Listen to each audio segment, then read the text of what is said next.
Learning objective 3 is foreign currency. Most large companies are operating outside of just their home country. So because of that, they deal with foreign currency. So this is extremely common for major corporations. Let's look at the balance sheet and income statement separately. On the balance sheet, let's say you're a US company and you own certain assets in France. The balance sheet of what you have in France is in euros. So when you consolidate every year for your financial statements, because they're all in your home currency, in this case dollars, you have to add the dollars plus a translated euro to dollar for the balance sheet in France, and you push them together and consolidate it.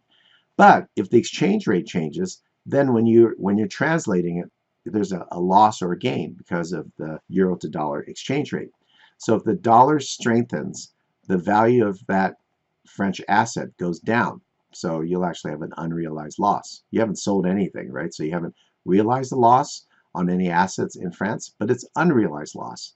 We'll see this later on in other comprehensive income. And the second is income statement. Here you are transacting. You're buying and selling products in France. So you're getting paid in euros, you're paying your expenses in euros. Now when you consolidate, you might also have a conversion issue because the dollar may have strengthened against the euro, but you have transactions. So these are examples of realized gains and losses from foreign currency. So these are examples of types of impact that affect cash flow or are kind of bookkeeping items, and the example of the balance sheet. When we see how they look on the statements, first, let's say the dollar strengthens. If there's sales and revenue, the US dollar amount is stronger. So when you translate it back from euros to dollars, it's lower. It's lower for revenues, it's lower for expenses. And the other is that the US parent company borrows money denominated in foreign currency.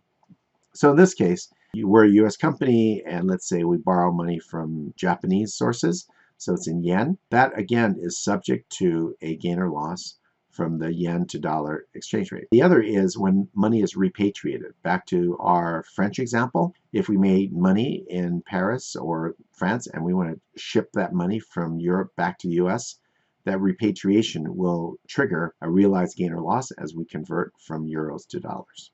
The distinction between unrealized and realized. Realized is when there's transactions where it already has occurred, and unrealized, again, is normally balance sheet and the carrying values we have when we consolidate financial statements.